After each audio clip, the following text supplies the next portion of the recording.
Capítulo 9. Parte 1. Introducción. Cambios con el tiempo. El mundo está lleno de gente que se lamenta, pero el hecho es que no hay nada garantizado. El detective de la película Sangre Fácil. Jeroen reinaba como macho adulto dominante sobre los chimpancés del Gran Zoo de Arnhem, en Holanda. Andaba de forma exageradamente pesada y parecía más grande de lo que era. Solo tenía que demostrar de vez en cuando su predominio, para lo cual se le erizaba el pelo y corría a toda velocidad hacia los demás monos, que se dispersaban en todas direcciones. El dominio de Jeroen se extendía al sexo. Aunque había 4 machos adultos en el grupo, Jeroen era el responsable del 75% de los apareamientos cuando las hembras estaban en celo. A medida que envejecía, las cosas comenzaron a cambiar. Luit, un macho más joven, experimentó un crecimiento súbito y empezó a desafiar el estatus de Jeroen, dejando gradualmente de saludarle de forma sumisa y demostrándole con descaro que no le tenía miedo. En una ocasión, Luit se acercó a Jeroen y le dio un fuerte golpe. Otra vez empleó sus mortales caninos para hacerle sangrar. Sin embargo, durante la mayor parte del tiempo, las peleas eran más simbólicas, con amenazas y bravatas en vez de sangre. Al principio, todas las hembras se pusieron de parte de Jeroen y le permitieron mantener su posición, pero le fueron abandonando, una a una, por Luit, a medida que las cosas cambiaban. Al cabo de 2 meses, la transición había terminado. Jeroen había sido destronado y comenzaba a mostrar el saludo sumiso a Luit. La conducta de apareamiento siguió la misma pauta. Luit pasó de llevar a cabo el 25% de los apareamientos durante el reinado de Jeroen a realizar más del 50% cuando tomó el poder. El acceso sexual de Jeroen a las hembras se redujo a 0. A pesar de haber sido desposeído de su poder y acceso sexual, la vida no había terminado para Jeroen. Poco a poco estableció una alianza con un macho llamado Nikki. Aunque ninguno de los dos se atrevía a desafiar a Luit por separado, juntos constituían una formidable coalición. A lo largo de las semanas la coalición se volvió más audaz en sus desafíos a Luit. Por último, tuvo lugar una pelea física. A pesar de que todos los chimpancés que intervinieron resultaron heridos, triunfó la alianza de Jeroen y Nikki.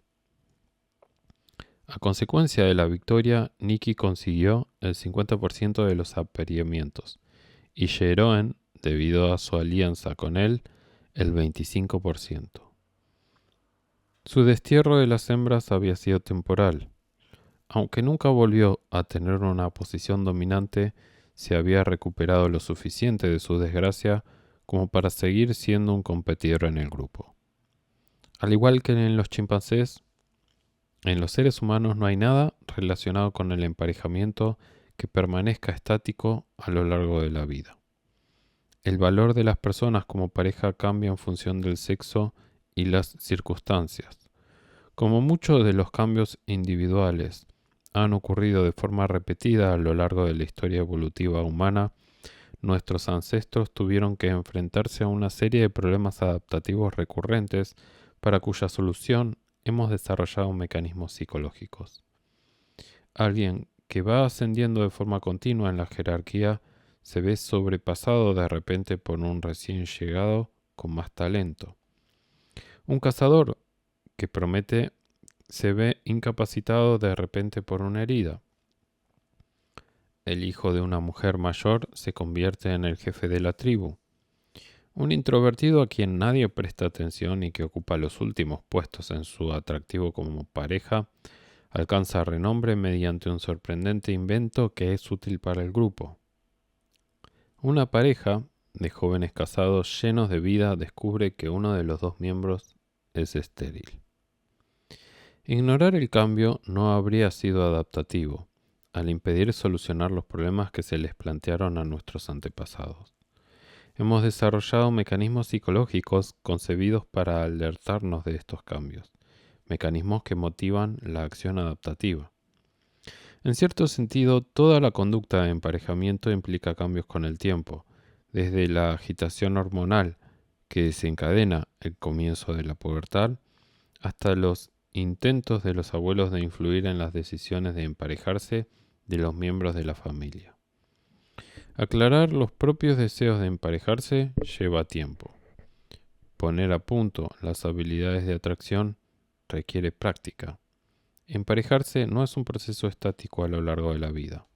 El propósito de este capítulo es describir algunos de los cambios más amplios que sufren los hombres y las mujeres a lo largo de su vida en pareja, las pérdidas y los triunfos, las incertidumbres y los hechos inevitables. Parte 2. Cambios del valor femenino. La deseabilidad de una mujer como pareja está muy determinada por los indicadores de su capacidad de reproducirse, por lo que su valor disminuye conforme envejece. Permaneciendo constante el resto de sus cualidades, la mujer que atrae a un marido muy deseable a los 20 años de edad atrae a uno menos deseable a los 40. Este declive se manifiesta en las sociedades en que los hombres compran en sentido literal a las mujeres, como es el caso de los Kipsigis de Kenia. El precio de la novia consiste en vacas, ovejas, cabras y chelines que paga el novio o su familia a la familia de la novia a cambio de esta. El padre del futuro novio inicia las negociaciones con el padre de la futura novia, haciéndole una primera oferta de vacas, ovejas, cabras y chelines. El padre de la novia tiene en cuenta todas las ofertas y después propone una contraoferta más elevada a cualquiera de los pretendientes. Las negociaciones pueden durar varios meses. El padre de la novia elige a un pretendiente y se fija el precio final, que depende esencialmente de la calidad de la novia. Cuanto más elevado sea su valor reproductor, mayor precio podrá exigir. Una mujer más mayor, aunque solo lo sea 4 o 5 años, consigue un precio menor. Hay otros factores que disminuyen el valor de una mujer a ojos de un posible marido y por tanto su precio como posible novia, como el mal estado físico, una discapacidad, el embarazo y el haber tenido hijos con otro hombre. Los Kipsigis no son los únicos en conceder mucha importancia a la edad y el estado físico de la mujer. En Tanzania, por ejemplo, los Turu devuelven parte del precio si se divorcian. La devolución es menor si se trata de una esposa mayor, debido a la depreciación física del cuerpo de la esposa. En Uganda, los Sebei pagan más por una viuda joven que por una mayor, y afirman explícitamente que a ésta le quedó menos años reproductores. La influencia del envejecimiento en el valor de una mujer como pareja se manifiesta en las percepciones cambiantes del atractivo a lo largo de la vida. En un estudio realizado en Alemania, se hicieron 32 fotografías a mujeres de 18 a 64 años. Un grupo de 252 hombres y mujeres de 16 a 60 años clasificó cada fotografía por su atractivo en una escala de 9 puntos. La edad de los sujetos de la fotografía fue determinante para los juicios sobre el atractivo femenino, con independencia de la edad o el sexo de quienes realizaron la clasificación. Las mujeres más jóvenes obtuvieron las puntuaciones más elevadas, las más mayores las más bajas. La influencia de la edad es aún más pronunciada cuando la evaluación la lleva a cabo solo hombres. El cambio en el atractivo percibido de la mujer a medida que envejece no es un aspecto arbitrario de una cultura sexista, aunque es evidente que su influencia perjudica a las mujeres, sino que refleja los mecanismos psicológicos universales de los hombres que equiparan las señales de juventud de la mujer con su valor como pareja. Hay muchas excepciones, desde luego. Algunas mujeres siguen siendo deseables con la edad por su posición social, fama, dinero, personalidad o redes sociales. Los promedios ocultan la variabilidad de las circunstancias individuales. En término último, el valor de una persona como pareja es un problema individual que está determinado por las necesidades concretas de la persona que lleva a cabo la elección. Tomemos un caso de la vida real, el de un ejecutivo de 50 años que ha triunfado en su profesión, que tiene 6 hijos con su esposa. Ella enferma de cáncer y muere joven. Él se vuelve a casar con una mujer 3 años mayor que él, que dedica la mayor parte de sus esfuerzos a criar a los hijos de este hombre. Para él, una mujer más joven que tuviera menos experiencia en cómo criar a un niño y que quisiera hijos propios habría sido menos valiosa y probablemente habría interferido en sus objetivos de criar a sus hijos. Una mujer de 53 años puede ser muy valiosa para un hombre con hijos que la necesita y menos valiosa para otros sin hijos que quiere fundar una familia. Para la esposa que elige pareja, los promedios cuentan menos que las circunstancias concretas. La misma mujer tiene distinto valor para un hombre cuando cambian las circunstancias de éste.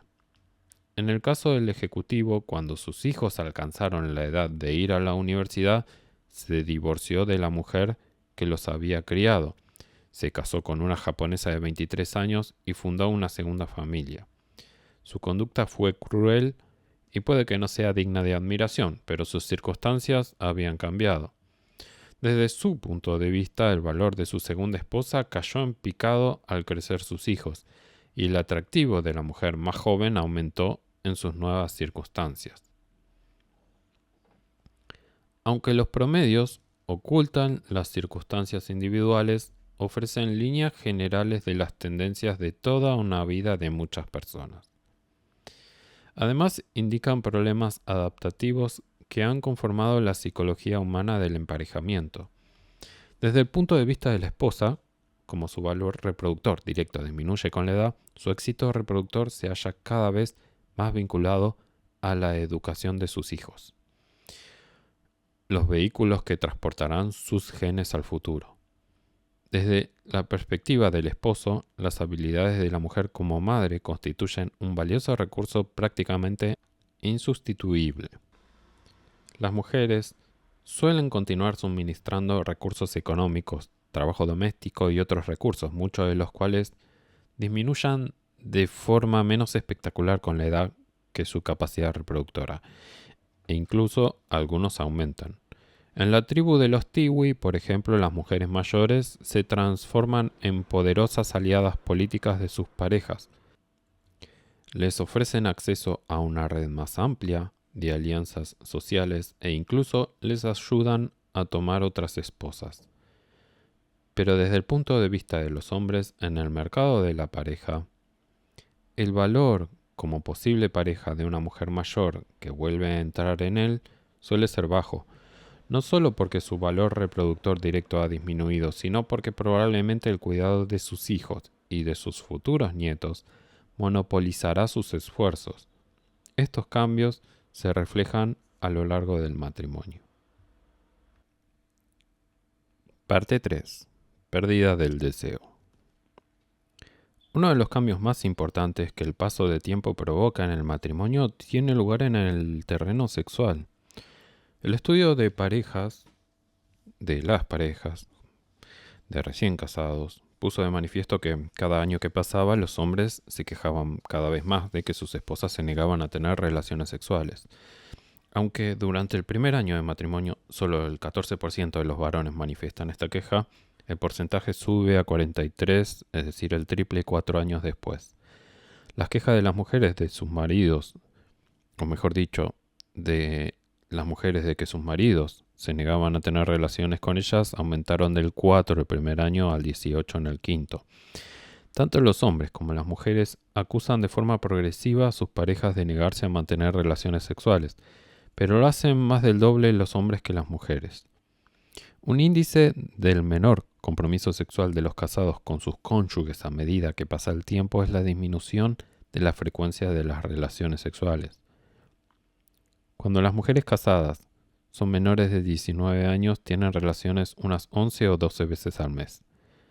A los 30 años, la frecuencia disminuye a 9 meses al mes. Y a los 40, 2 a 6 veces al mes. Es decir, la mitad de la frecuencia de las mujeres casadas, que son el doble de jóvenes. Pasados los 50, la frecuencia media de las relaciones sexuales en las parejas casadas es de una vez a la semana. Puede que estos resultados reflejen el menor interés de los hombres o de las mujeres, o lo más probable de ambos. Otro índice de la disminución de la implicación sexual con la edad procede de una encuesta Gallup sobre la satisfacción sexual y la frecuencia de las relaciones sexuales en el matrimonio con el paso del tiempo. El porcentaje de parejas que tienen relaciones al menos una vez a la semana desciende de casi el 80% a los 30 a casi el 40 a los 60. La satisfacción sexual muestra un declive similar. Casi el 40% de las parejas de 30 afirma que están muy satisfechas con su vida sexual, frente al 20 a los 60 años. La llegada de un hijo tiene un impacto significativo en la frecuencia de las relaciones sexuales. En un estudio, 21 parejas llevaron un registro diario de la frecuencia de sus relaciones a lo largo de un periodo de 3 años, desde el primer día de casados. La frecuencia de las relaciones al año de matrimonio era la mitad de las del primer mes. La llegada de un hijo disminuía aún más dicha frecuencia, hasta un tercio de la del primer mes de casados. Aunque, para confirmar estos datos son necesarios estudios más amplios sobre periodos de tiempo más largos, parece que el nacimiento de un hijo tiene un efecto duradero en el sexo matrimonial, porque el esfuerzo de ser pareja se transforma en el hecho y esfuerzo de ser padres. Parece que la influencia de la duración del matrimonio en las relaciones sexuales interviene la apariencia física de la mujer. Según un estudio de más de 1.500 personas casadas, hombres y mujeres, responden de forma distinta a los cambios normales del aspecto con la edad. Cuando una mujer envejece, su marido muestra menos interés sexual por ella y experimenta menos felicidad en las relaciones sexuales. Este efecto es especialmente intenso en los maridos que perciben que el atractivo físico de sus esposas ha disminuido de forma muy acusada. Otras investigaciones confirman que, tras los primeros años de matrimonio, el marido pierde más interés sexual que la esposa. La atracción sexual masculina es más sensible que la femenina al declive de la apariencia física de una pareja que envejece. Parte 4. Disminución del compromiso.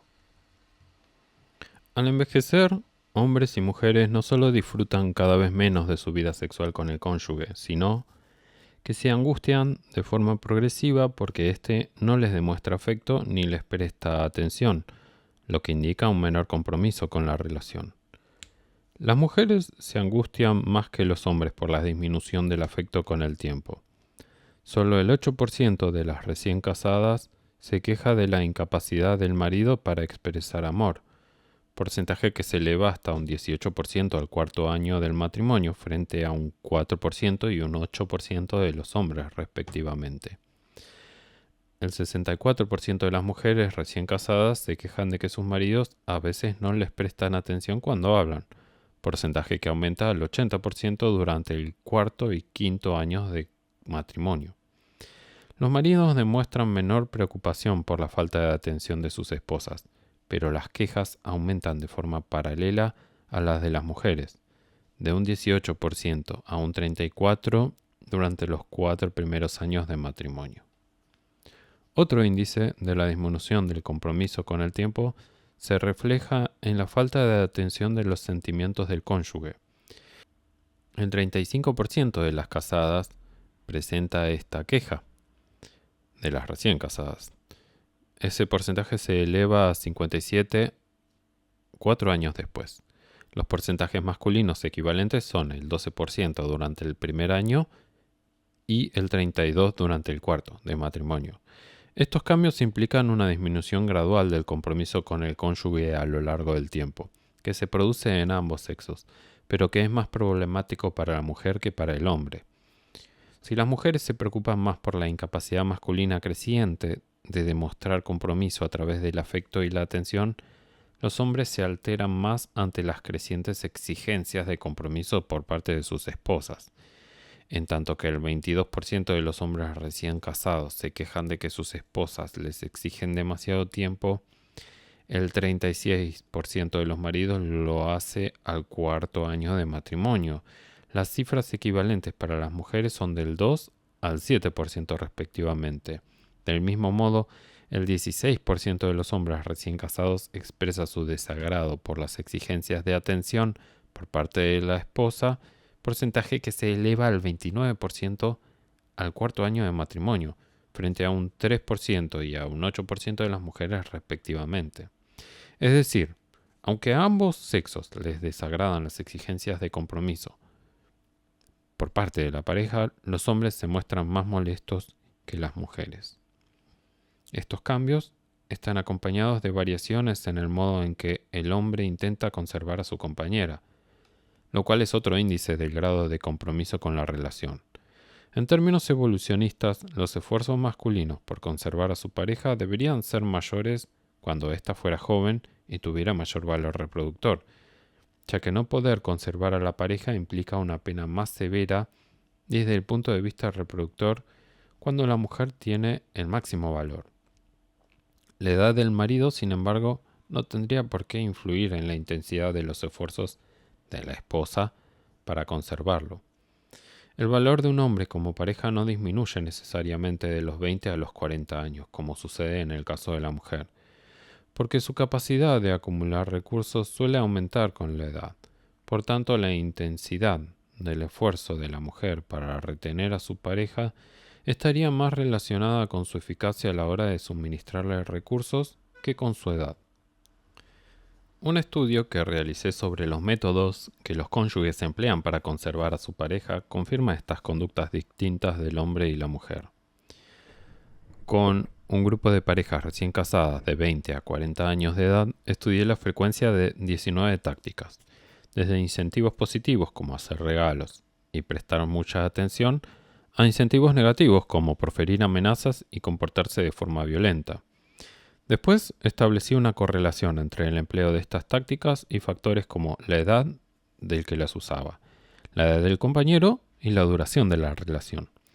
La frecuencia o intensidad del esfuerzo del marido está en función directa de la edad de la esposa. Intenta conservar más a una esposa de 20 a 25 años que a una de 35 a 40 años.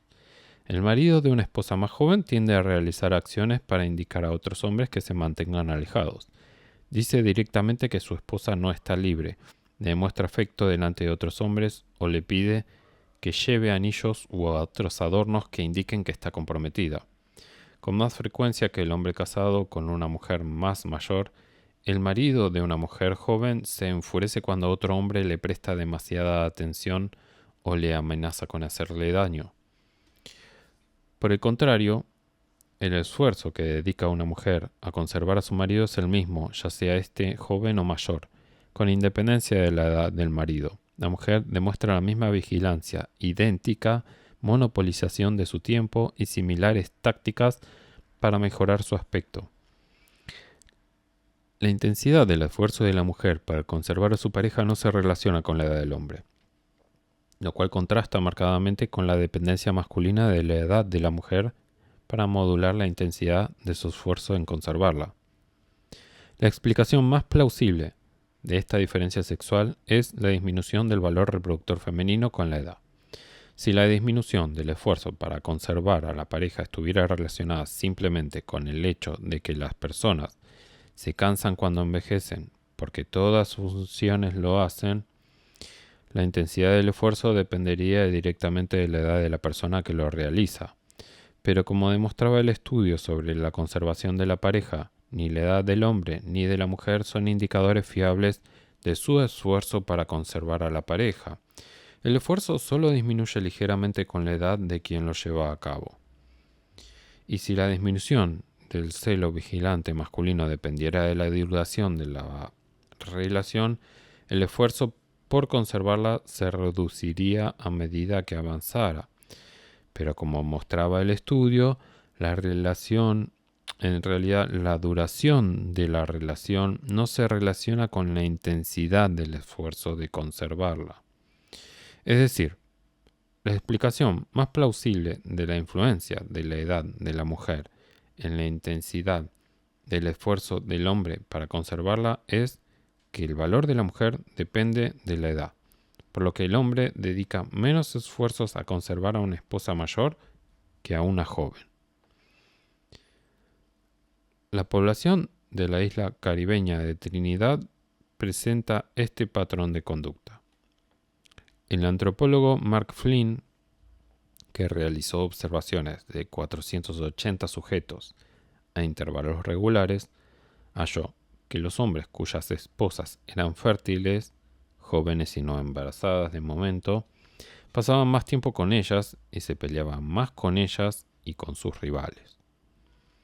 Los hombres cuyas mujeres no eran fértiles porque eran mayores, estaban embarazadas o acababan de dar a luz, pasaban menos tiempo con ellas y se llevaban mejor con otros hombres. Flynn concluye que el potencial reproductor de la pareja es el determinante clave de la intensidad del esfuerzo del hombre en conservarla. En las sociedades de Oriente Medio, que fomentan la costumbre de ocultar a las mujeres, se vela y oculta más las más jóvenes, práctica que se relaja con la edad. En todo el mundo, la ira homicida del marido por la infidelidad real o supuesta de la esposa se produce con más frecuencia si ésta es joven, con independencia de la edad del marido. Una mujer menor de 20 años tiene el doble de probabilidades de morir a manos de un marido preso de un ataque de celos que una mujer mayor de 20 años. Estas son solo algunas de las estrategias externas que el hombre emplea para impedir que otros consigan acceso sexual a una esposa joven. Según se va haciendo mayor, disminuye la intensidad del esfuerzo masculino por controlarla.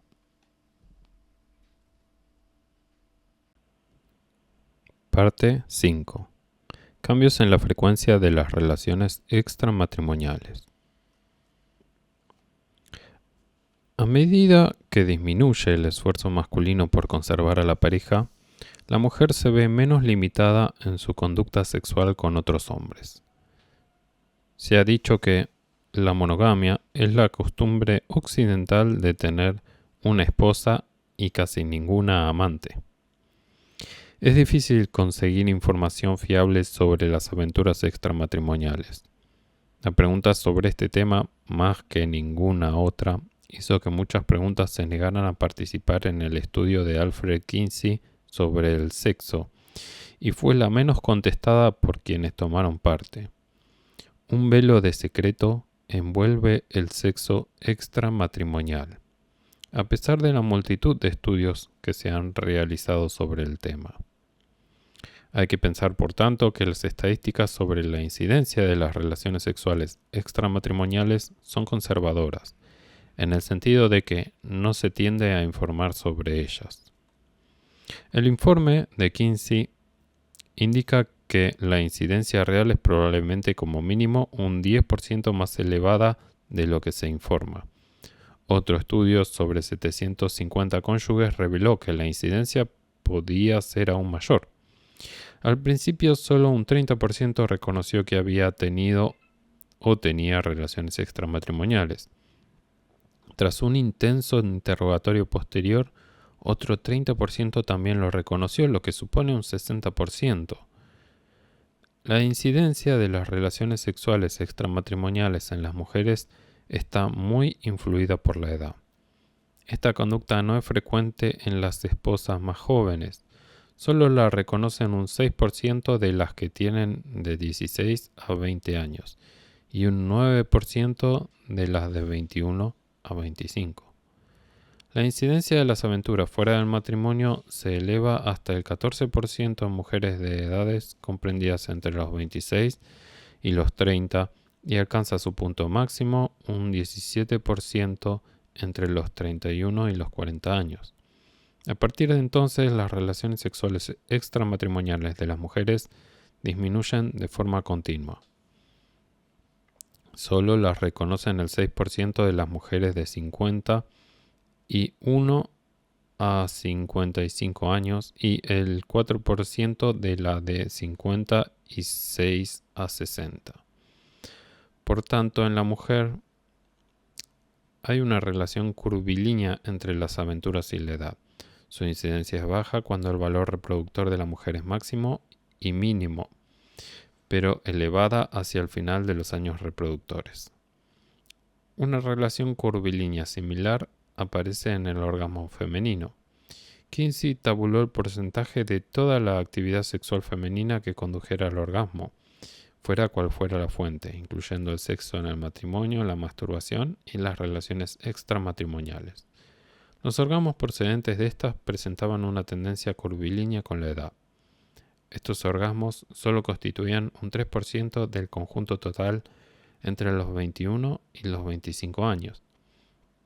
Casi el triple, 11% hacia el final de los años reproductores, de los 36 a los 45, y de nuevo descendían hasta el 4% después de la menopausia, de los 50 a los 60.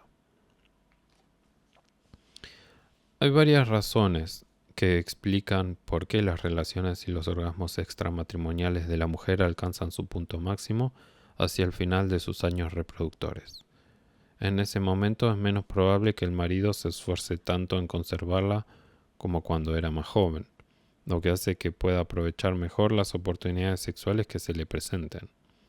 Una mujer mayor también sufre menos costes a manos de un marido celoso, por lo que son menos potentes los elementos disuasorios ante una tentadora aventura. Al ser menores las penas que se le imponen, si se descubre su relación extramatrimonial, una mujer mayor se siente más libre para dejarse llevar por sus deseos. Las relaciones extramatrimoniales pueden indicar asimismo el esfuerzo femenino por cambiar de pareja antes de perder el valor reproductor. Un estudio de 205 personas casadas que tenían este tipo de relaciones apoya esta idea.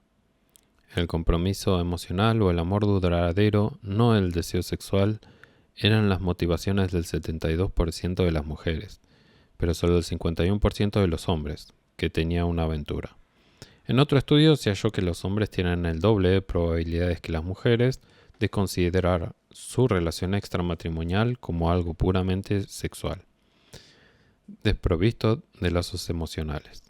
Otro estudio reveló que solo el 33% de las mujeres que tenían relaciones extramatrimoniales creía que su matrimonio era feliz, frente al 56% de los hombres. Más hombres que mujeres felizmente casados tienen relaciones sexuales fuera del matrimonio sin implicarse emocionalmente y sin considerar que su matrimonio no sea satisfactorio. El hecho de que las mujeres tiendan a ser más desgraciadas en su matrimonio y a implicarse emocionalmente en mayor medida con el compañero extramatrimonial indica la posibilidad que el objetivo de sus relaciones extramatrimoniales sea cambiar pareja. Los patrones masculinos de este tipo de relaciones son distintos de los femeninos. Los hombres las tienen con más frecuencia y regularidad que las mujeres a lo largo de su vida. Los deseos de las personas casadas nos ofrecen una pista sobre el mayor deseo masculino de sexo extramatrimonial. En un estudio, el 48% de los hombres norteamericanos expresa el deseo de tener relaciones sexuales extramatrimoniales, frente al 5% de las mujeres. En otro estudio sobre la felicidad matrimonial de 769 hombres y 770 mujeres de Estados Unidos, el 72% de los varones, pero solo el 27% de las mujeres reconoció haber sentido a veces el deseo de tener relaciones sexuales extramatrimoniales. Un estudio de sujetos alemanes de clase obrera revela tendencias similares. 46% de hombres casados frente a solo el 6% de las mujeres reconocía, en el caso de presentársele, aprovecharían la ocasión de acostarse con una persona atractiva. Tales deseos se suelen traducir en hechos.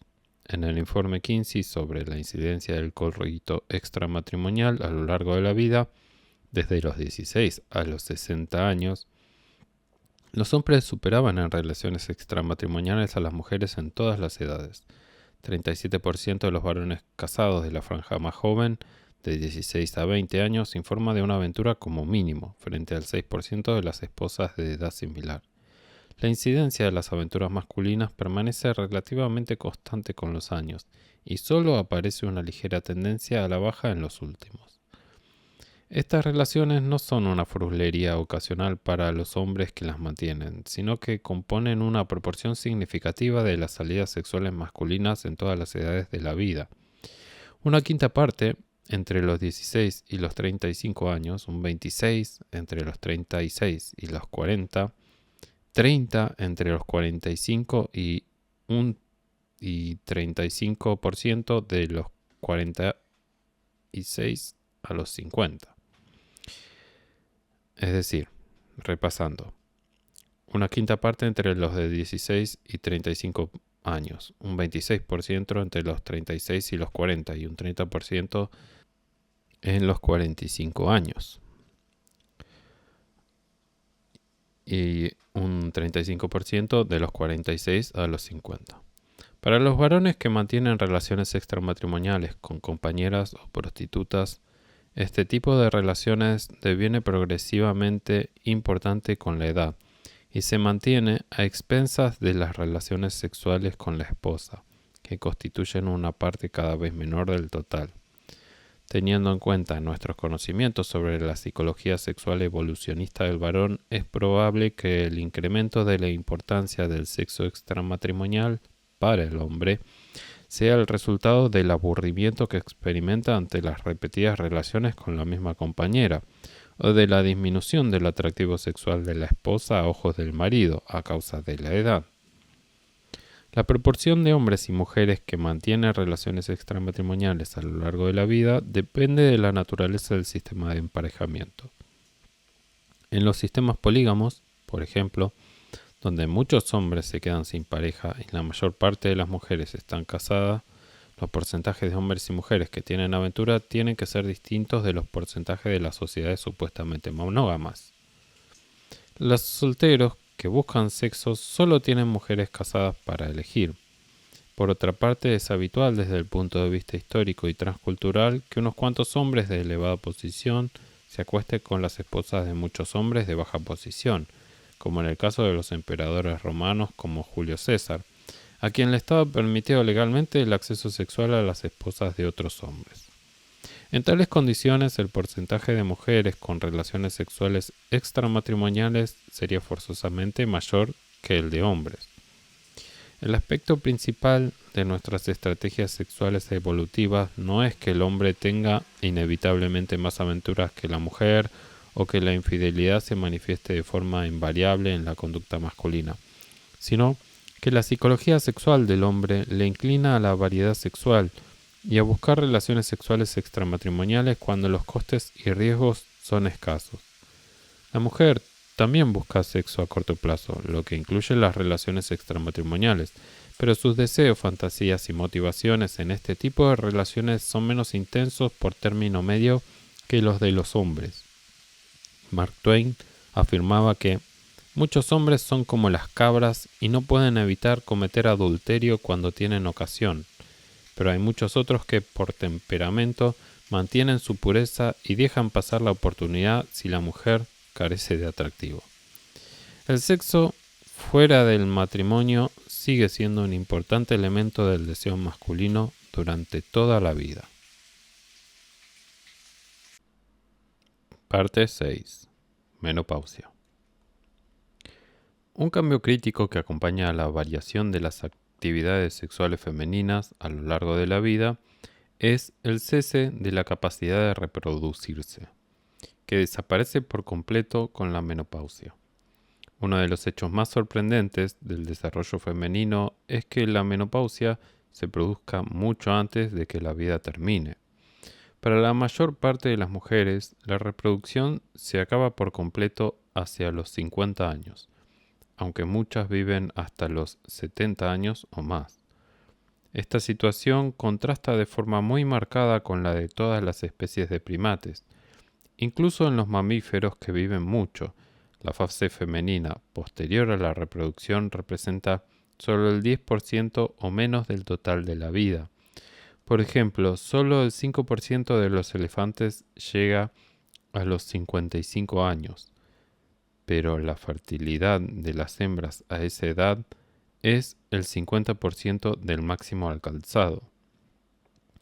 Otras funciones femeninas declinan gradualmente con la edad. La eficacia del corazón y los pulmones es casi del 100% a los 20 años y solo desciende al 80% a los 50. La fertilidad, por el contrario, alcanza su punto máximo a los 20 años y a los 50 es casi del 0%. Este excesivo declive de la fertilidad femenina, comparado con el resto de sus funciones corporales, requiere una explicación.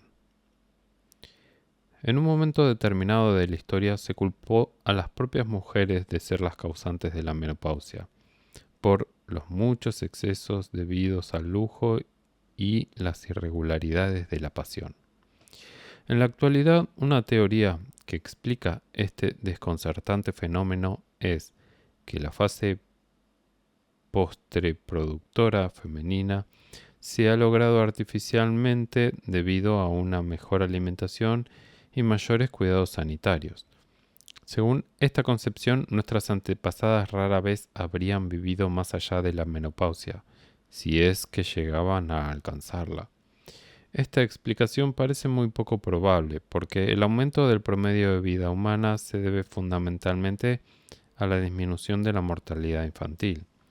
Aquellos de nuestros ancestros que conseguían llegar a los 20 años disfrutaban de una vida de duración similar a la nuestra, es decir, de 60 u 80 años. De hecho, no hay pruebas de que la tecnología médica haya alterado el máximo de vida de los seres humanos. Además, la noción de que la menopausia es un producto accidental de una vida más larga no explica por qué la función reproductora de la mujer disminuye de forma tan marcada, mientras el resto de sus funciones vitales declina de forma gradual, como si estuvieran concebidas para una vida más larga. Es poco probable que la selección favoreciera funciones corporales eficaces hasta los 50 o 60 años si nuestros antepasados no vivían más de 50. Por otra parte, la teoría de la vida más larga no explica las diferencias sexuales que hacen que la fertilidad masculina desaparezca de forma gradual y la femenina decline rápidamente.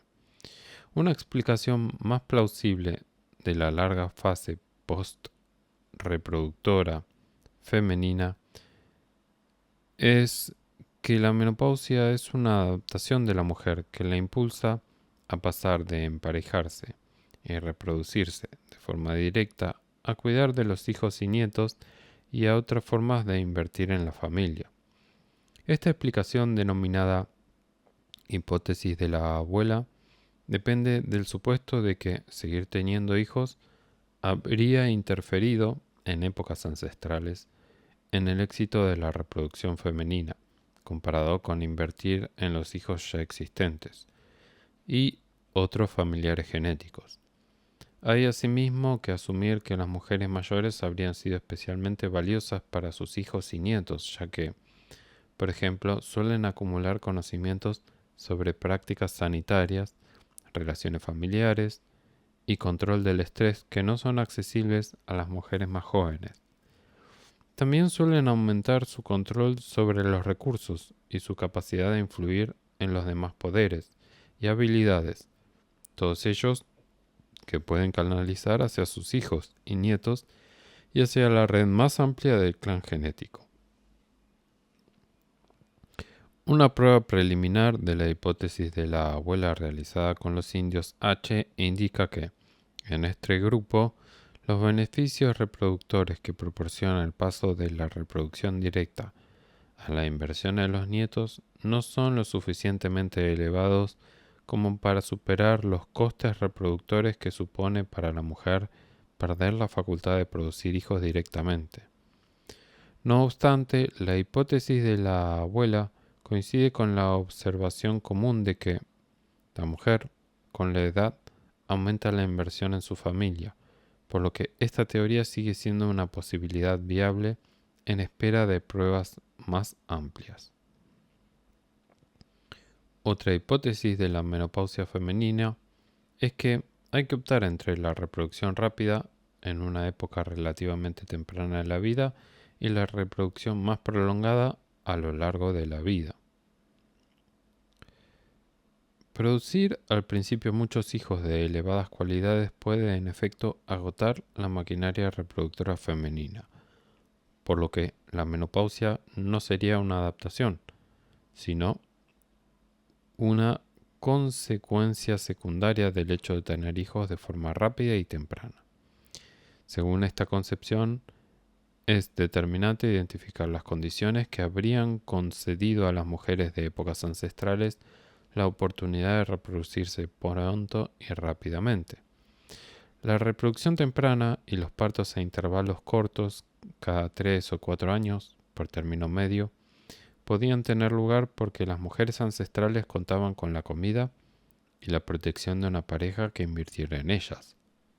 Es posible que los tremendos recursos que el hombre canaliza hacia sus hijos y compañera crearan las condiciones propicias para la reproducción temprana y rápida.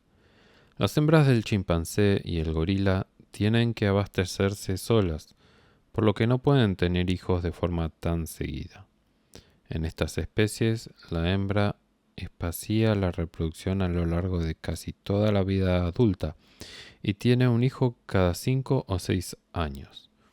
El cambio que en la vida de una mujer produce el cese de la reproducción directa para invertir en los familiares genéticos podría, por tanto, estar directamente vinculado al nivel elevado de inversión en los hijos que realiza el hombre. Puesto que la inversión masculina está determinada para la elección activa por parte de la mujer de un hombre que demuestre capacidad de invertir y disposición a hacerlo, los cambios reproductores que se producen a lo largo de la vida femenina se hallan estrechamente vinculados a las relaciones de pareja que tienen lugar entre los sexos. Parte 7. Cambios del valor masculino. Aunque el valor de una mujer disminuye de forma abrupta con la edad, no se puede decir lo mismo del hombre.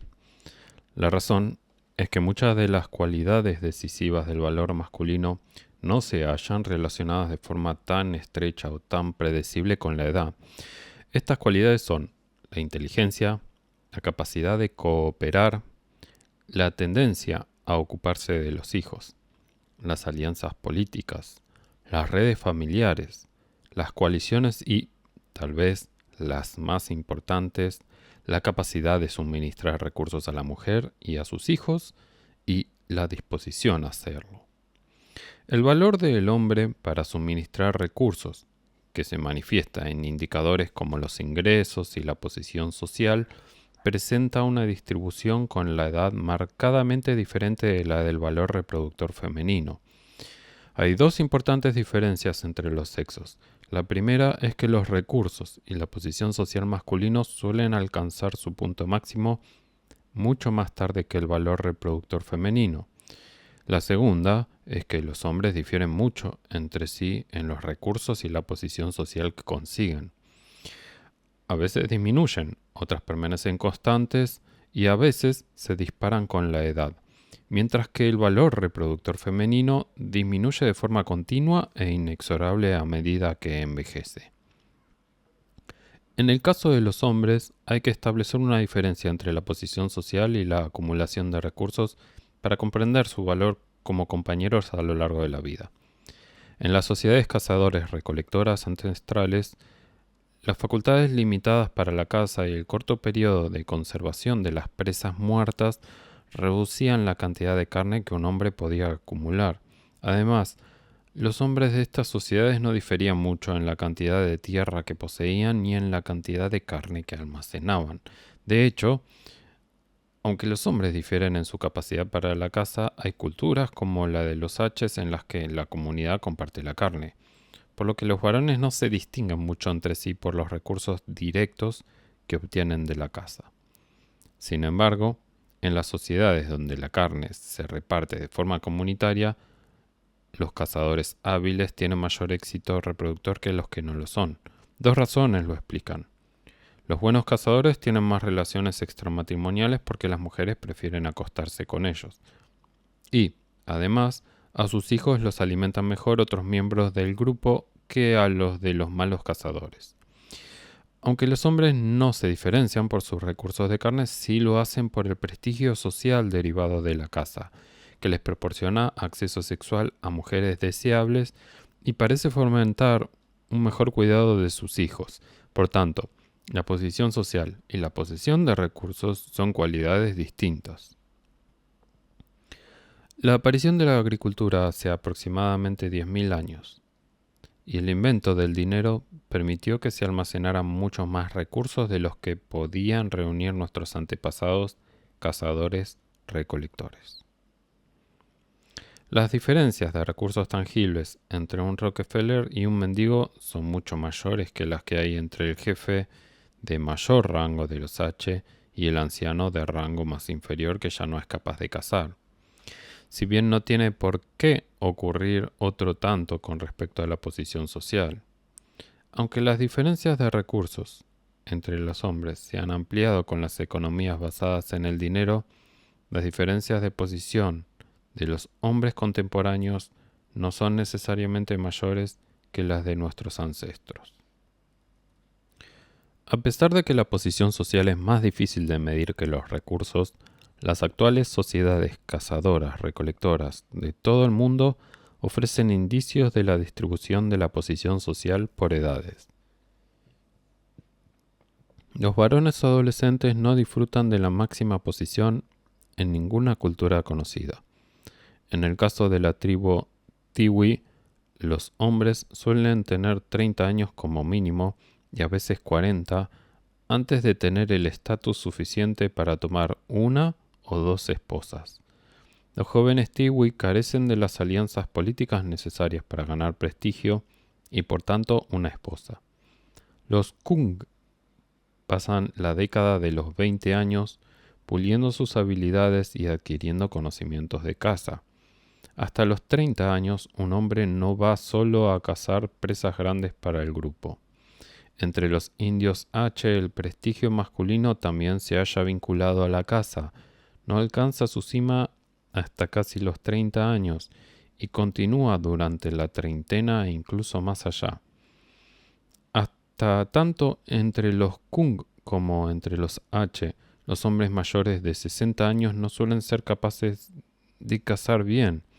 Dejan de llevar arco y flechas y su posición social y capacidad de atraer esposas jóvenes disminuye de forma considerable. El prestigio social de los varones H alcanza su cima entre los 25 y los 50 años, lo que corresponde estrechamente con sus habilidades para la caza. Los hombres más mayores de los H, los Yanomami y los Tiwi, gozan de respeto y prestigio, y del temor de los más jóvenes, porque han sobrevivido a muchas luchas con palos, con lanzas y con hachas.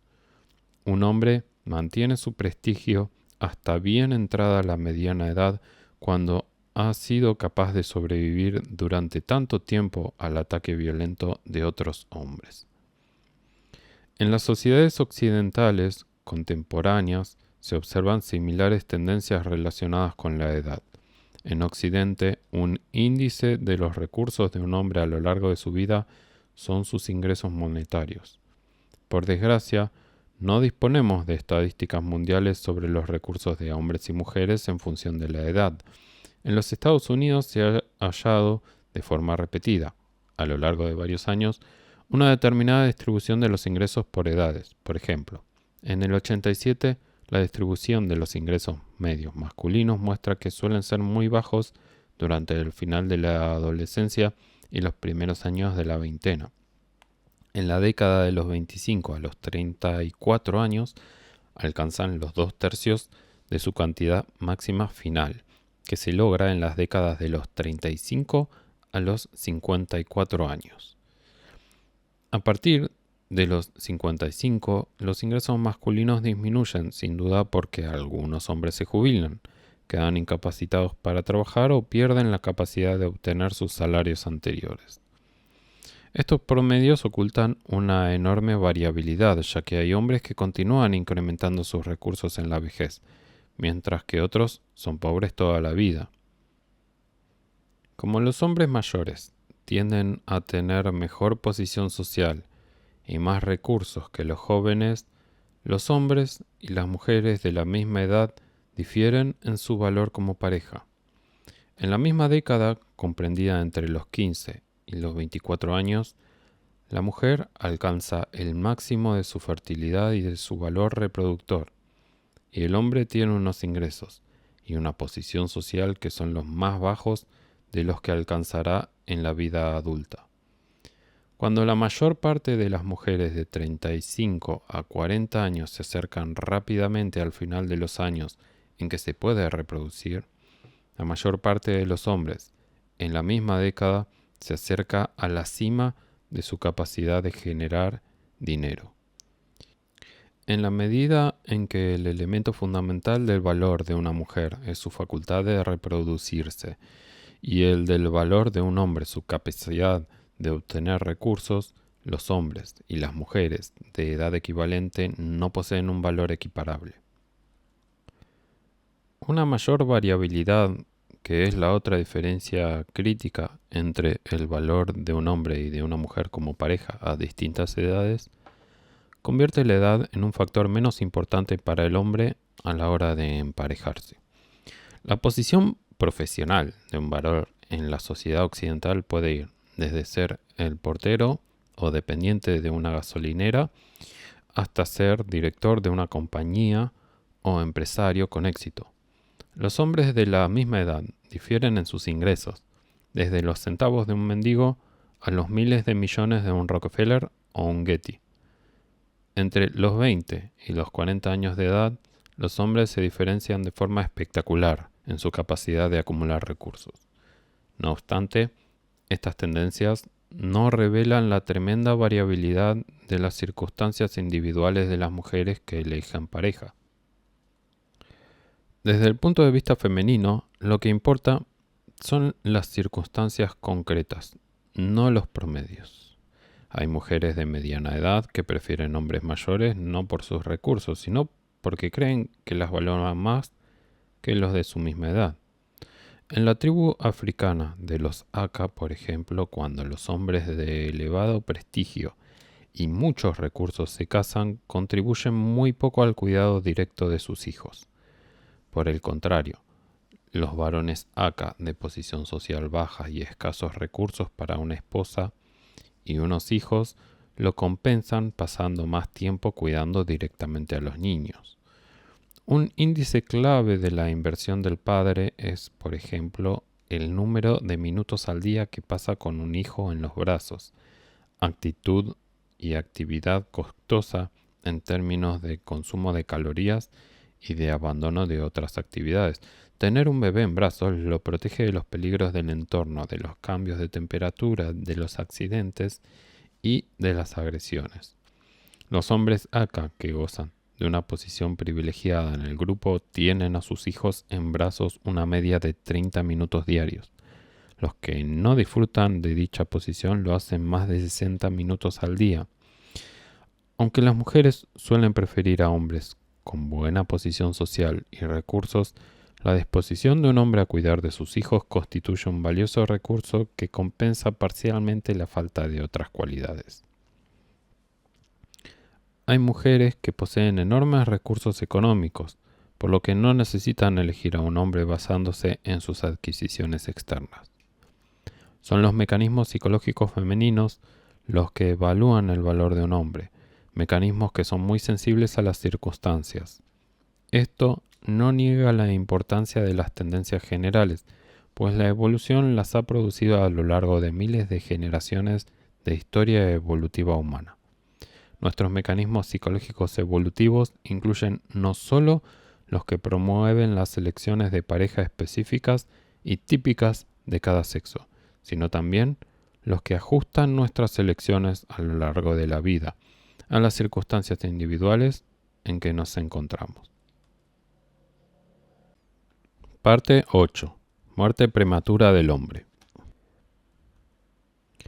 Los mecanismos del emparejamiento humano explican el sorprendente hallazgo de que en todas las sociedades los hombres mueren antes y más deprisa que las mujeres. En este aspecto la selección ha sido más dura con el hombre que con la mujer. El hombre vive menos años. Muere en número mucho mayor y por muchas más causas en todos los puntos del ciclo vital. En los Estados Unidos, por ejemplo, los hombres mueren, por término medio, de 6 a 8 años antes que las mujeres. Los hombres son más propensos a las infecciones y mueren por un conjunto mayor de enfermedades que las mujeres. Sufren más accidentes, caídas, envenenamientos accidentales, ahogamientos, accidentes con fuego, accidentes de coche y explosiones. Durante los primeros 4 años de vida, los varones presentan una tasa de mortalidad por accidente un 30% más elevada y una mortalidad por accidente un 400% más elevada cuando alcanzan la edad adulta. El triple de hombres que de mujeres muere asesinado. Mueren por arriesgarse con mayor frecuencia y se suicidan más que las mujeres. Las edades comprendidas entre los 16 y los 28 años, cuando la competencia intrasexual alcanza su apogeo, son especialmente desgraciadas para los hombres, pues en ellas su tasa de mortalidad es un 200% más elevada que la de las mujeres. La razón de la mayor mortalidad de los varones, al igual que la de los machos de muchas especies de mamíferos, deriva directamente de su psicología sexual y, en concreto, de la competición que establecen por conseguir pareja. El empleo de tácticas peligrosas para competir aumenta a medida que lo hacen las diferencias en los resultados de reproducción. Cuando unos cuantos machos monopolizan más de una hembra, ser un ganador supone tremendos beneficios reproductores, que se transforman en enormes penas reproductoras para el perdedor. El ciervo rojo constituye un ejemplo. Los machos de mayor cuerpo y cuernos más grandes se aparean más que sus compañeros más pequeños, pues superan a sus rivales intrasexuales en la lucha cuerpo a cuerpo, pero triunfan a costa de su supervivencia. Los mismos rasgos que les proporcionan éxito al aparearse son precisamente los que aumentan sus probabilidades de morir. En un invierno frío y con pocos recursos, por ejemplo, el macho tiene más probabilidades de morir al no poder obtener comida suficiente para su gran cuerpo. El mayor tamaño también hace que el macho se convierta en una presa más fácil para los depredadores y que tenga menos agilidad para escapar. A estas posibilidades se añade el riesgo de morir directamente en un combate intrasexual. Todos estos riesgos se derivan de las estrategias sexuales del ciervo, que generalmente compensan a la hora de competir por una pareja, pero que se suelen traducir en una vida más corta para el macho que para la hembra. Por regla general, en todo el reino animal, cuanto más polígamo es el sistema de emparejamiento, mayores son las diferencias de mortalidad entre los sexos. Un sistema polígamo selecciona a los machos que corren riesgos al competir con otros machos, al conseguir los recursos que desean las hembras y al perseguirlas y cortejarlas. Incluso en un sistema de emparejamiento ligeramente polígamo como el nuestro, donde algunos hombres se unen a diversas mujeres mediante una serie de matrimonios y relaciones y otros se quedan sin pareja, la competencia masculina y la selección femenina de los hombres de elevados recursos y posición social son, en último término, los responsables de la evolución de las tendencias masculinas a arriesgarse que llevan a tener éxito en el emparejamiento a costa de vivir menos. Como la apuesta reproductora es más elevada para el hombre que para la mujer, es mayor el número de hombres que corren el peligro de verse excluidos por completo de conseguir una pareja. En todas las sociedades, los varones solteros son, durante toda la vida, más numerosos que las mujeres. En los Estados Unidos, por ejemplo, en 1988 el 43% de los hombres frente a solo el 29% de las mujeres aún no se había casado a los 29 años. Porcentajes que a los 34 se convertían en el 25% de los hombres frente a solo al 16% de las mujeres. Estas diferencias sexuales son extremas en culturas muy polígamas como la de los tiwi, donde literalmente todas las mujeres están casadas. Unos cuantos hombres tienen hasta 29 esposas y, por tanto, muchos hombres tienen que permanecer solteros. La lógica adaptativa indica que los mayores riesgos los asumirían y, por tanto, tendrían la tasa de mortalidad más elevada los hombres que tuvieran menor valor como parejas, ya que corren el peligro de no encontrar compañera. Y así es. Los varones desempleados, solteros y jóvenes tienen una elevada representación en las actividades arriesgadas, que van desde apostar hasta morir en una pelea. De los homicidios ocurridos y cometidos en Detroit en 1972, por ejemplo, el 41% de los asesinos eran hombres desempleados, cuando la tasa de desempleo total de la ciudad era del 11%. El 69% de las víctimas y el 73% de los asesinos eran hombres solteros, cuando la tasa total de hombres solteros de la ciudad era del 43%. Los homicidios se concentraban de forma desproporcionada entre los 16 y los 30 años de edad, es decir, parece que los hombres poco valiosos como pareja, desempleados, solteros y jóvenes, son especialmente proclives a correr riesgos y a veces van demasiado lejos y mueren. No es que matar sea en sí mismo una adaptación, sino que la psicología evolutiva masculina está concebida para responder a condiciones concretas aumentando la cantidad de riesgos que se está dispuesto a correr. En épocas ancestrales, las grandes ganancias en términos reproductores que conseguían los hombres que asumían riesgos y el olvido reproductor que aguardaba a los más precavidos seleccionaron riesgos que proporcionaban el éxito en la competición a costa del éxito en la longevidad. Desde el punto de vista de la supervivencia y la longevidad, los hombres han sufrido una dura selección a través de la competencia intrasexual. Parte 9. El embudo del matrimonio. La temprana mortalidad masculina es uno de los factores decisivos que provoca un grave desequilibrio entre el número de hombres y mujeres en el mercado de la pareja. Desequilibrio que aumenta con el tiempo. Este fenómeno se denomina el embudo del matrimonio, porque algunas mujeres se ven excluidas del mercado de la pareja a causa de la falta de hombres. Muchos factores influyen en las cifras relativas. Las tasas de mortalidad infantil, adolescente y adulta son distintas, pues los hombres mueren antes. Los varones emigran con más frecuencia, provocando un desequilibrio sexual al hacerlo. La explosión de la natalidad también produce desequilibrios, ya que las muchas mujeres que nacen tienen menos hombres para elegir, porque suelen elegir los mayores que ellas, y por tanto pertenecen al grupo más reducido, previo al aumento de la natalidad. Desde el punto de vista masculino, los hombres nacidos antes de dicho aumento tienen una reserva de mujeres relativamente amplia para elegir, ya que tienden a seleccionar mujeres más jóvenes, que han nacido durante la explosión. Muchos más hombres que mujeres van a la cárcel, lo cual aumenta el desequilibrio entre los sexos, y las guerras acaban con la vida de los hombres en mucha mayor medida, lo que origina un exceso de mujeres en los siguientes mercados de la pareja. Los modelos de divorcio y de segundas nupcias a lo largo de la vida son otras de las causas determinantes del embudo del matrimonio. Los hombres que se divorcian tienden a volver a casarse con mujeres cada vez más jóvenes. Además, se vuelven a casar más hombres que mujeres, diferencia sexual que aumenta a lo largo de la vida. A las mujeres divorciadas, por ejemplo, les resulta mucho más difícil conseguir un segundo marido que a los hombres una segunda esposa. En el caso de los canadienses, la probabilidad de volverse a casar es del 83% para los hombres divorciados de 24 años de edad y del 88% para los divorciados de 25 a 29.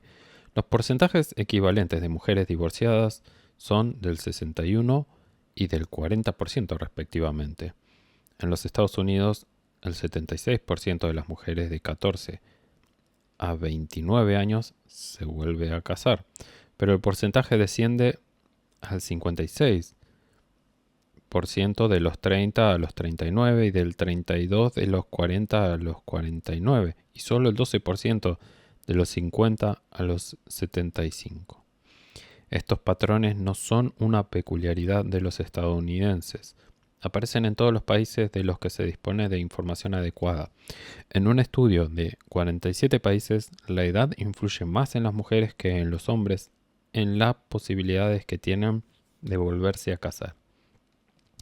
De los 25 a los 29 años las diferencias son escasas porque las mujeres jóvenes son muy deseables como parejas. Sin embargo, de los 50 a los 54 años, ambos sexos difieren marcadamente. En esa franja de edad, en Egipto, por ejemplo, se vuelven a casar el cuádruple de hombres que de mujeres. En Ecuador lo hacen 9 veces más hombres que mujeres. Y en Túnez, la proporción es de 19 a 1. En 1980, las oportunidades matrimoniales que se calculó que tenían en los Estados Unidos las mujeres negras de distintas edades ilustran este efecto acumulativo. Las adolescentes, en el apogeo de su valor reproductor, tienen las máximas oportunidades matrimoniales. A esa edad hay 108 hombres por cada 100 mujeres. Al final de la veintena la proporción se altera. De los 26 a los 28, por ejemplo, solo hay 80 hombres por cada 100 mujeres. Ratio que siguen disminuyendo a medida que lo hace el valor reproductor femenino. Cuando las mujeres llegan a las edades comprendidas entre los 38 y los 42 años, solo hay 62 hombres por cada 100 mujeres, lo que significa que de cada 100, 38 no encuentran marido. Las oportunidades de casarse siguen empeorando a medida que la mujer envejece, hasta alcanzar el importante equilibrio de 40 hombres por cada 100 mujeres a los 60 años. El estrechamiento del embudo matrimonial conforme la mujer envejece es, en buena medida, la consecuencia de la psicología sexual de hombres y mujeres. En el fondo se halla el marcado declive del valor reproductor femenino con la edad, que hizo que la selección favoreciera a los hombres ancestrales que eligieron a mujeres jóvenes como compañeras y a las mujeres ancestrales que prefirieron hombres mayores con recursos como compañeros. En último término, tanto los hombres como las mujeres son responsables del embudo matrimonial. Las mujeres jóvenes, sanas y atractivas satisfacen sus deseos de conseguir hombres mayores cargados de recursos, monopolizando a los que, en caso contrario, podrían ser parejas de mujeres mayores. Los hombres de buena posición social y con recursos tratan de satisfacer sus preferencias por mujeres jóvenes, sanas y atractivas. Y, como en épocas ancestrales las preferencias femeninas por hombres con recursos originaron presiones selectivas para que los varones compitieran y se arriesgaran más, mueren más hombres que mujeres, lo que incrementa su escasez. Los cambios en la proporción de hombres y mujeres a lo largo de la vida producen alteraciones predecibles en las estrategias sexuales de ambos sexos. El grado de selectividad es la primera estrategia para el cambio. Cuando hay exceso de hombres, menos de entre ellos podrán ser muy selectivos y se tendrán que conformar con una pareja no tan deseable como la que podrían atraer si los sexos estuvieran más equilibrados. Una baja proporción de hombres restringe la selectividad femenina, porque hay menos varones para elegir. Estas proporciones influyen, por tanto, en el grado en que ambos sexos pueden satisfacer sus preferencias ideales. Una baja proporción masculina origina la desestabilización del matrimonio.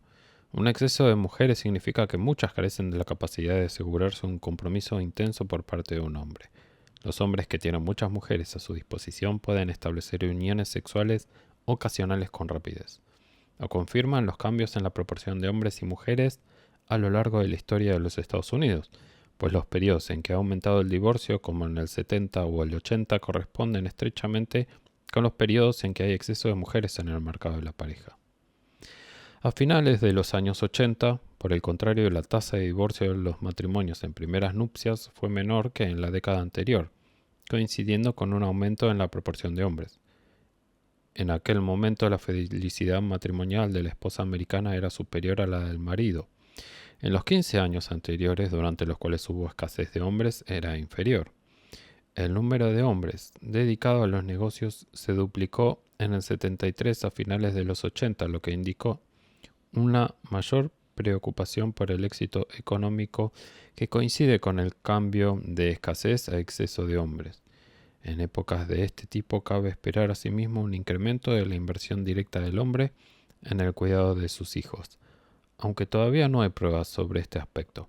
En teoría, cuando hay menos mujeres para elegir, los hombres deberían esforzarse en ser más amables y agradables para satisfacer las preferencias femeninas.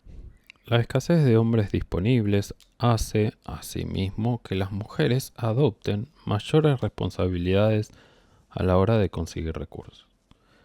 Uno de los motivos es que no pueden contar con el suministro masculino. De otro lado, aumentar los recursos económicos puede ser una estrategia femenina para incrementar el atractivo como pareja, de modo similar a la competencia con la dote de las sociedades tradicionales.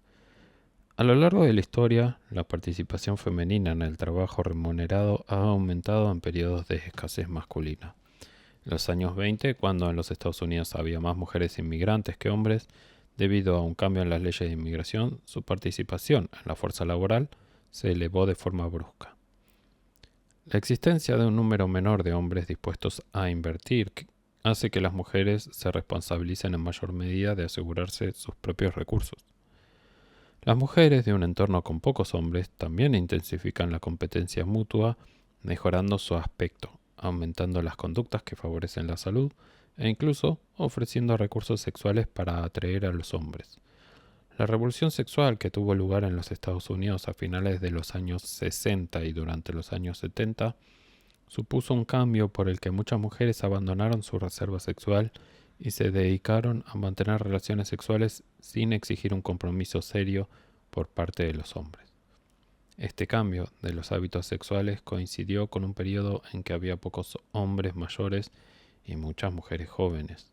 En esa época también se produjo un incremento de la competencia entre las mujeres con respecto a su apariencia física, como lo demuestran tendencias como el desarrollo de las industrias relacionadas con la dieta, el florecimiento de la industria cosmética y el incremento de la cirugía plástica cosmética, supresión de los michelines, implantes de silicona en los pechos y estiramiento de piel.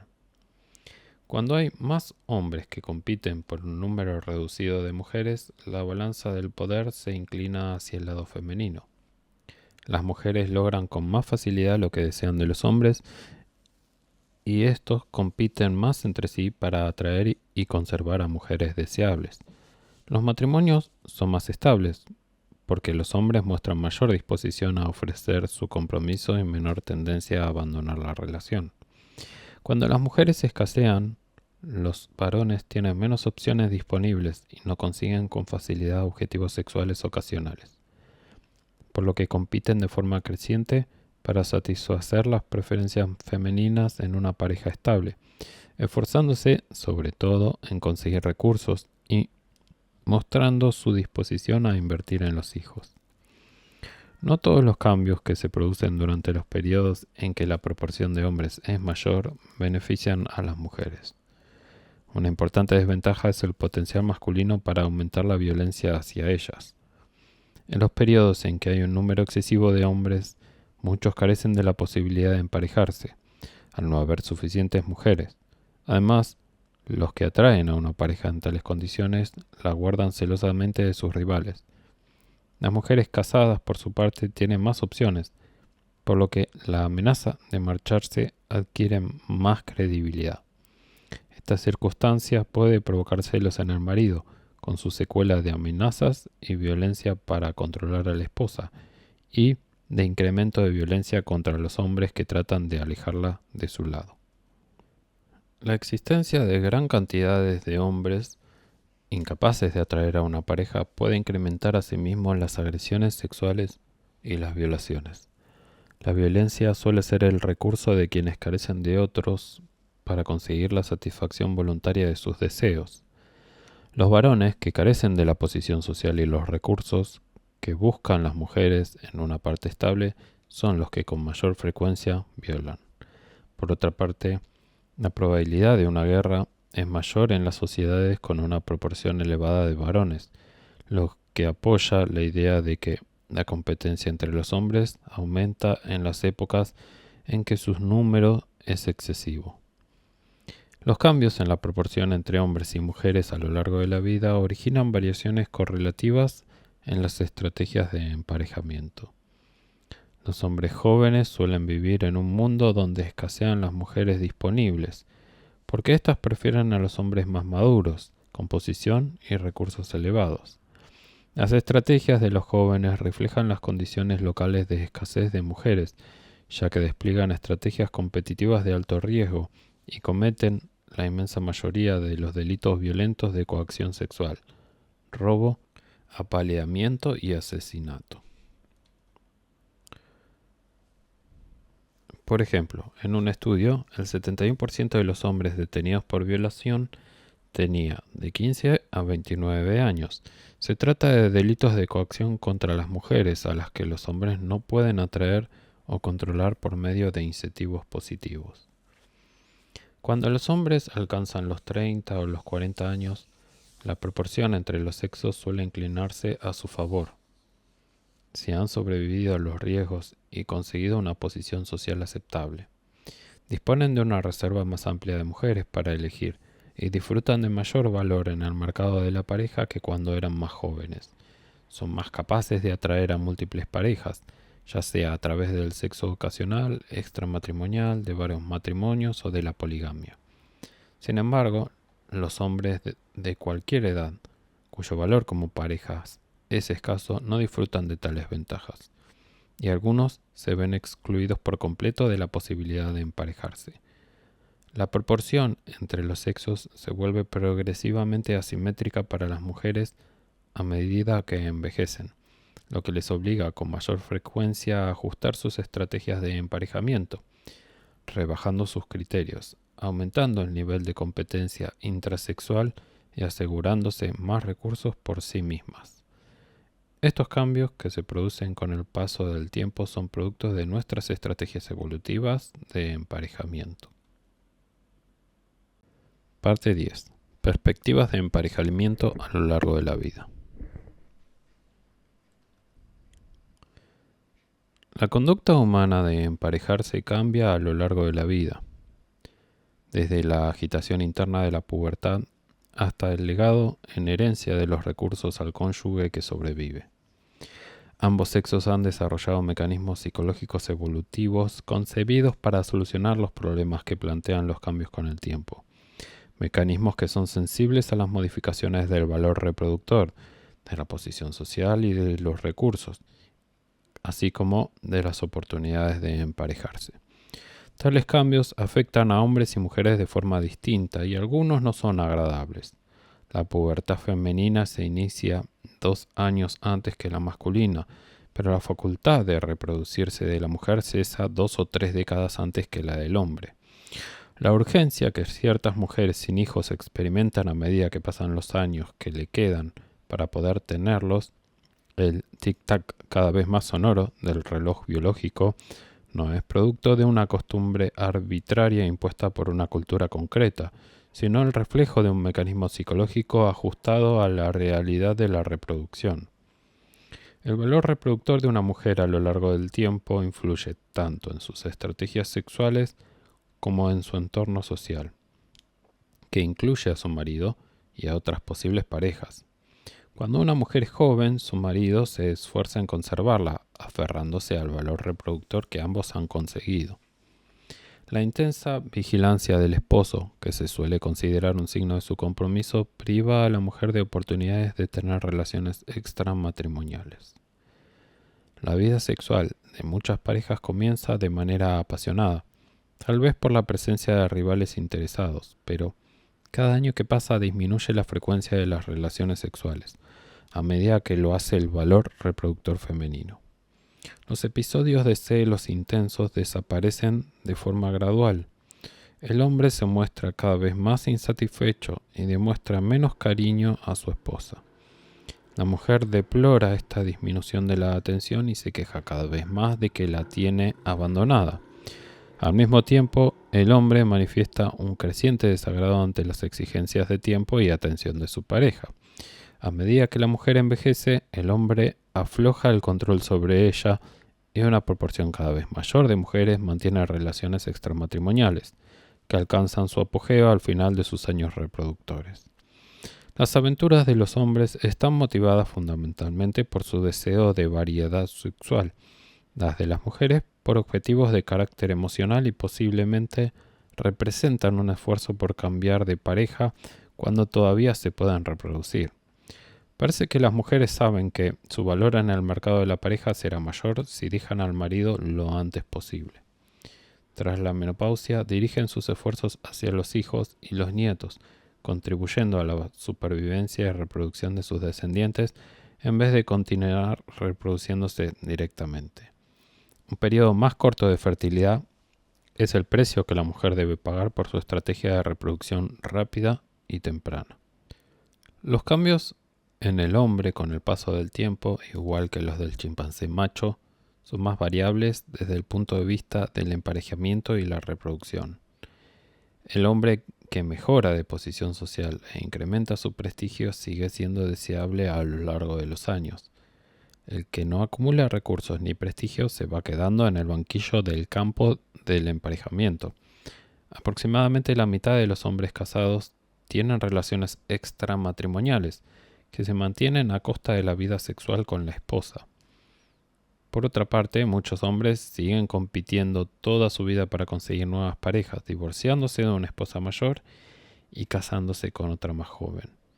El intento de los hombres, a medida que envejecen, de emparejarse con mujeres jóvenes, largamente atribuido por los científicos tradicionales al frágil ego masculino, a su inmadurez psicosexual o a la cultura de la juventud, refleja un deseo universal que tiene una larga historia evolutiva. Una sorprendente consecuencia de las diferencias de estrategias de emparejamiento de ambos sexos a lo largo de la vida es que los hombres mueren más jóvenes que las mujeres. Resultado predecible a partir de los mayores riesgos que asumen y de su competencia intrasexual para conseguir el prestigio y los recursos que suponen el éxito a la hora de emparejarse. A medida que los varones van agotando las reservas de parejas, la proporción entre los hombres y las mujeres se vuelve progresivamente asimétrica, lo que se traduce en un exceso de mujeres. Para las que vuelven al mercado de la pareja, el embudo del matrimonio se estrecha un poco más cada año que pasa. Ambos sexos han desarrollado mecanismos evolutivos concebidos para modificar sus estrategias en función de los cambios en la proporción entre los sexos. Teniendo en cuenta los cambios que afectan a hombres y mujeres a lo largo de la vida, es notable el hecho de que el 50% de ellos consigan mantenerse unidos contra viento y marea. La convergencia de intereses durante toda la vida de dos personas que no comparten los genes es tal vez la hazaña más sobresaliente de la historia evolutiva del emparejamiento humano. Del mismo modo que hemos desarrollado mecanismos que nos hacen entrar en conflicto, hemos desarrollado otros que nos permiten vivir en armonía con el otro sexo. El estudio internacional reveló que los hombres y las mujeres, al envejecer, conceden menos importancia a la apariencia física de la pareja y más valor a cualidades duraderas como la fiabilidad y la buena disposición, cualidades importantes para el éxito del matrimonio y decisivas para la inversión en los hijos. Los mecanismos que fomentan la armonía estratégica entre los sexos, al igual que los que producen enfrentamientos, derivan de la lógica adaptativa del emparejamiento humano.